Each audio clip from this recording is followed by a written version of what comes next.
আসসালামু আলাইকুম। এখন দেখবেন বিআরটিএ পেপারস কিভাবে প্রিন্ট দিতে হয়। ধরুন আপনার প্রিভিয়াস কিছু বাইক সেল করছেন। পরবর্তীতে হচ্ছে আপনার পেপারসগুলো লাগতেছে আরকি।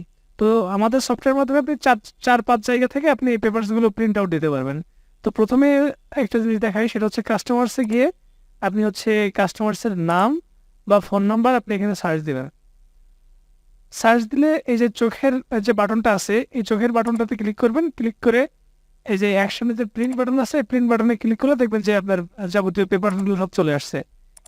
এই যে এখানে ওনার ফর্ম, চালান ফর্ম, টু হোম ইট মে কনসার্ন, এই সব পেপারসগুলো এখান থেকে পাবেন, আপনি প্রিন্ট করে নিতে পারবেন। তারপর আরো একটা অপশন দেখাই, এটাতে গেল হচ্ছে আপনার কাস্টমার্সে গিয়ে কাস্টমার্সের নাম এবং ফোন নাম্বার এটা দিয়ে সার্চ করতে পারেন। আর আরেকটা অপশন, সেটা হচ্ছে আপনার এখানে দেখেন ইনভয়েস নাম্বার আছে, সার্চ ইনভয়েস নাম্বার। আপনি এখানে ইনভয়েস নাম্বার দিবেন, দিয়ে ওই ইনভয়েসের এগেনস্টে যে পেপারসগুলো, সেই পেপারসগুলো দেখেন আপনার চলে আসছে। এটা আরও অনেক সহজ, এক ক্লিকেই।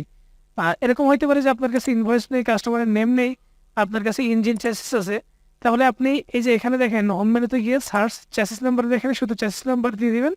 তাহলে চ্যাসিস নাম্বারের এগেনস্টে ওই বাইকটা যদি সেলস হয়ে থাকে, তাহলে আপনার পেপারসের ডিটেলস চলে আসবে। দেখেন এই যে আপনার পেপারস চলে আসছে। আরও একটা অপশন আছে, সেটা হচ্ছে আপনার বাইক রেজিস্ট্রেশন। বাইক রেজিস্ট্রেশনে গিয়ে আপনি এখানে ইনভয়েস নাম্বার বা হচ্ছে কাস্টমারের নাম, কাস্টমার ফোন নাম্বার বা চ্যাসিস নাম্বার, যে কোনো কিছু দিয়ে সার্চ দিলে এখানে আপনি সেই চ্যাসিস নাম্বার, ইঞ্জিন নাম্বারের পেপারসটা আপনি পেয়ে যাবেন। এই যে এই কয়েকটা উপায়ে আপনি চাইলে প্রিন্ট করে আপনি আপনার যাবতীয় ডকুমেন্টসগুলো আপনি প্রিন্ট আউট করে রাখতে পারেন।